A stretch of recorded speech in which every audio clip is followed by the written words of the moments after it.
All right, so last recording for today, we're going to be talking about content examples. Content examples are a library of examples that Unreal Engine comes with, and it's only about 5 gigs to install. I highly recommend installing it.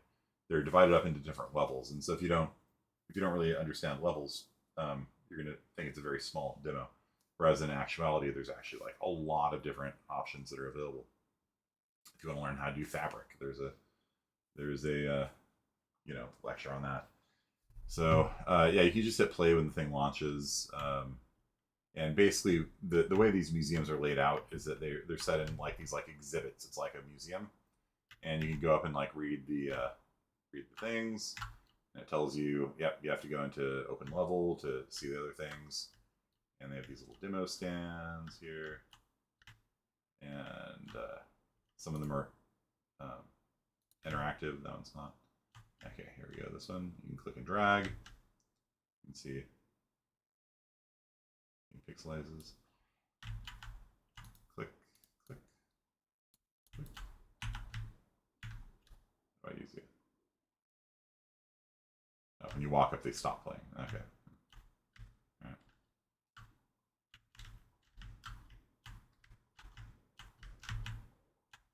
And then you can look at this as well.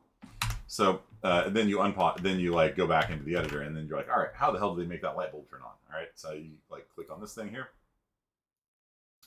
and you can like go into the blueprint on it, and you can see here that it is in construction. So a construction script is run sort of in the editor, not at runtime. Okay, and so it's going to create a dynamic material instance and then save that thing that it created in a variable here. And then when the game runs, there's going to be an on overlap. There it is. And what you see here is a flip-flop. So the first time you walk over it, it goes true. The second time it goes false. And so basically this is kind of a, simplified way of like storing a Boolean and flipping the Boolean every time. So that variable that we created in the construction script for the button mesh, that is going to basically, whenever you have a dynamic material like that, you can set parameters on it. So you can see that when you walk over it for the first time, it sets its value to be 1, so lit, and then when you walk away, it goes black again, and then the thing will update. So if you ever are curious how like these things work, you can just click on them, right? And then we can go on to this guy over here and see what this guy does. You can see they've got that toggle light thing that was called from the other blueprint. And it's going to do a timeline, and the timeline looks like this. And that is the alpha value, which is how transparent the thing is. And it's just going to basically call update light color over and over again. If you double click on that, you can see that it is grabbing the light bulb materials and setting the color on the light bulb over time. So you can get a feel that like these things are not like that simple, right? Here's the thing that'll start that animation over here playing. So the gears of war are going to have an interface that basically will set a variable, and then if the thing is on, then it will add rotation, and it does rotation, and it rotates the gears based on this rotation. Basically, its external interface is this, where the trigger box is going to set this on or off, and then every tick, it's going to be checking to see if that thing is set. So we come over here, you can see this thing is just going to set that thing. So, construction script.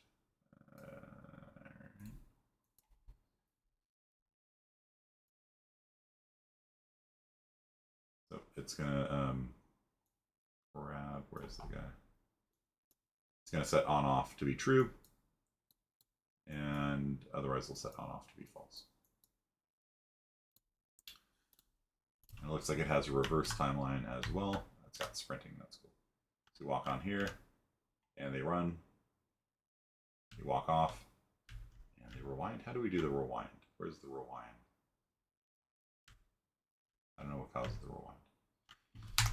but this is just the intro level. So if you come over into maps, this is like way too big. Let's switch it.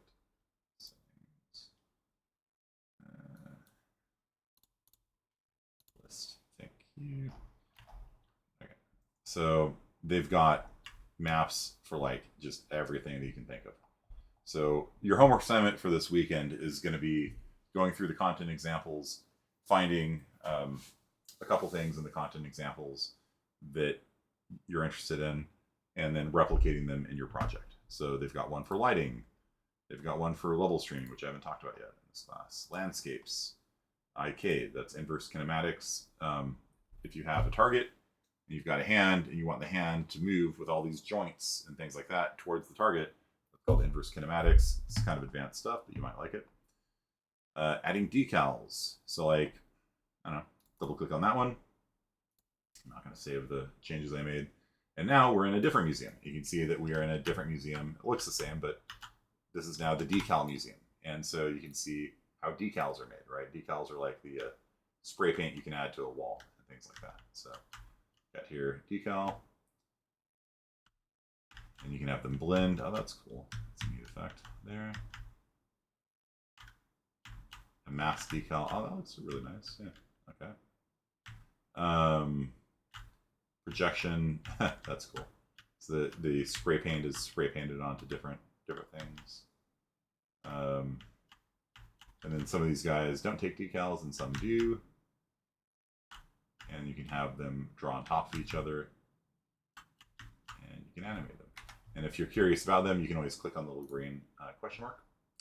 And then it's going to have documentation that you can go to on it.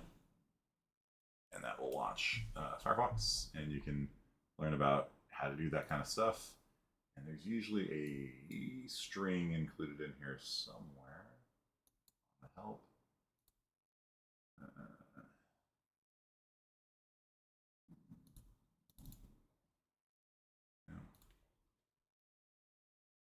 Something. And then you can always just click on these things and like learn about how they did it, you know? So you want to learn about decals, you can learn about decals. You know, if you want to learn about landscapes, so we'll click on landscapes, don't save. And here's a cool little miniature landscape. It's kind of neat. And open the documentation on landscapes, and it'll take you to the landscape documentation page. In theory, this is content examples. That's not exactly what we're looking for. Play.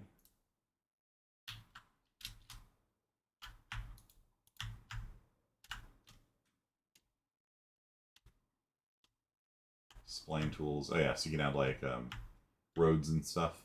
So spline is a curve, right? And you can add control points along the curve and bend them, and then you can add things like this to make little curves around things. That's kind of fun.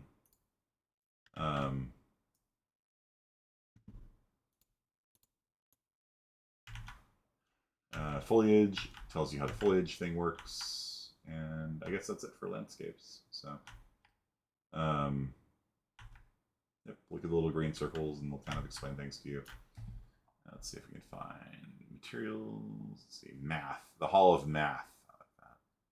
Nav meshes, networking, Niagara Fluids. Oh, I actually want to learn this one. Niagara Fluids is new in Unreal Engine 5. So if you're interested in Niagara Fluids, then open up the Niagara Fluids museum and learn about it, and then import it into your project. Or maybe this is a genius. Yeah, they've been working on this for a long time. Like these museums have been around for forever, but the Niagara Fluids one is obviously new because it didn't exist until very recently.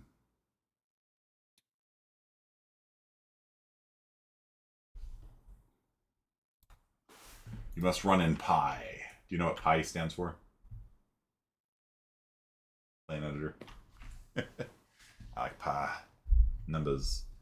All the simulation logic is defined in Niagara, not in hidden engine code. High resolution codes look better, cost more. 2D simulations are faster than 3D. And all right, so that's a 2D simulation, and that is a 3D simulation, and they look pretty good. If you ask me, they look pretty good. All right. That's for Hero real time.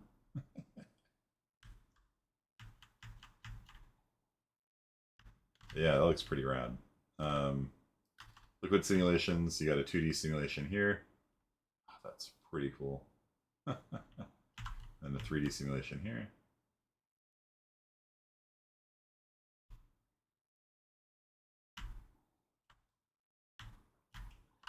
Ooh, that's cool.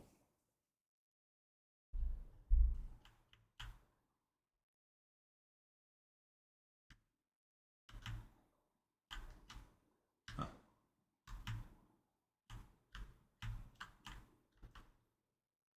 The number of simulated grid cells reduces when you walk on the button. The fewer cells you simulate, the faster it is, but you lose detail. So, you can see it's all kind of pixelated there. Fire coming out of a static mesh. It's pretty cool. Smoke. Look at that. The smoke's coming out around a barricade. That is super cool. In Valheim.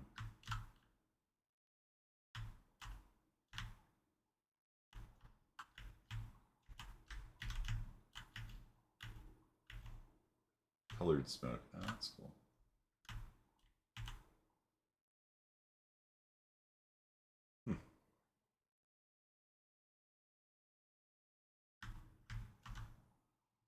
Pretty amazing, honestly.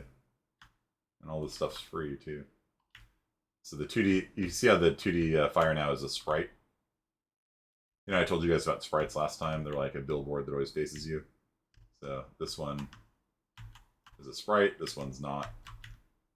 Kind of looks weird because you can see it rotating. Parented simulation. So it moves along with the thing. That looks so cool, though. Huh.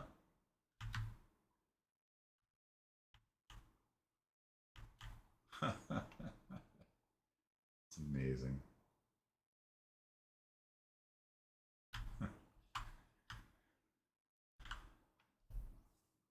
So yeah, maybe get some of this stuff and add it to your game. It's pretty cool.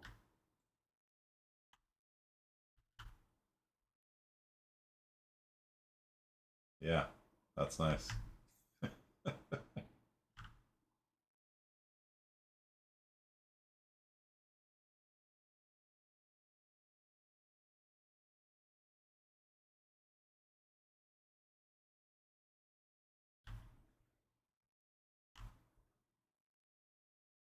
It's cool. The guy's legs are splashing in the water.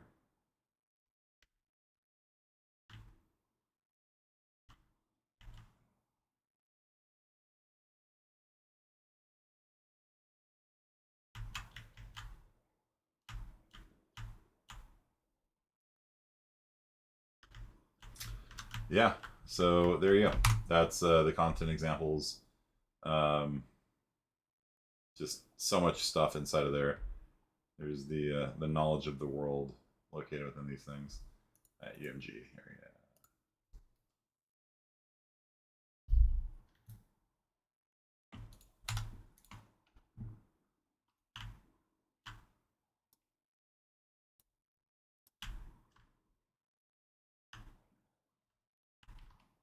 So you see what happened here, Megan? So it popped us out of the world, and now the mouse is not, lassoed anymore. You can drag these up and down, and do some editing of colors and stuff like that. Click on exit, then it goes back into the world. Click, click, click, exit, input. There we go. That's the one. Okay. Hello world. You can drag this up and down. Drop down box, oranges, show results, update, things like that. So that this is under UMG. So the Universal Music Group, of course, it stands for. So if you're interested in having like some way of the user being able to type in things, we can click on this bad Oscar right here and see they've got event crash. That somewhere in here it's going to have begin overlap. There we go. So the HUD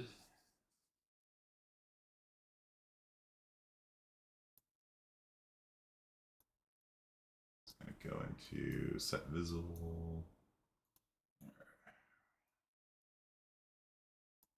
Eventually it's going to show the things, right? There you go. And it's going to hide the things. So right here, so if we're active, then if we're active, then it becomes inactive and hides everything.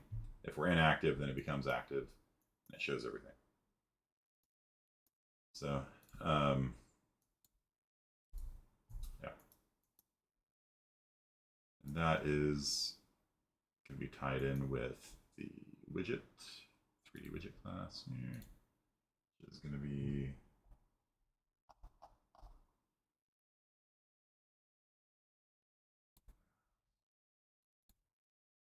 here.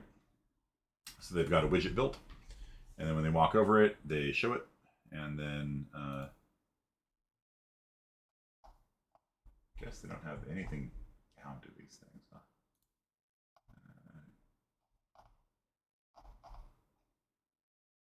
0 to 1. Okay. And this button here is probably going to have a binding on the click.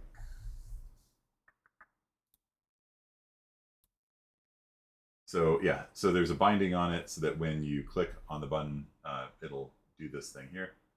And you probably, no, it doesn't have a binding on the text change. It probably, I guess, just gets it later. So when you click on the button, then it calls this function here. And that's where it's probably going to grab the text. Yeah, it's going to grab the text out of it. It's going to grab the combo box option, the check state, and then it's going to concatenate probably all those things together somewhere, and then set the text to be the concatenation of this. Yeah, there we go. So we format it. So we grab those three things, put it together, and we set the text to be the concatenation. All right. So that's it for today. Thanks, everyone. And I will see you on Tuesday. Your job is to steal code, borrow code, plagiarize code from content examples. All right. Peace.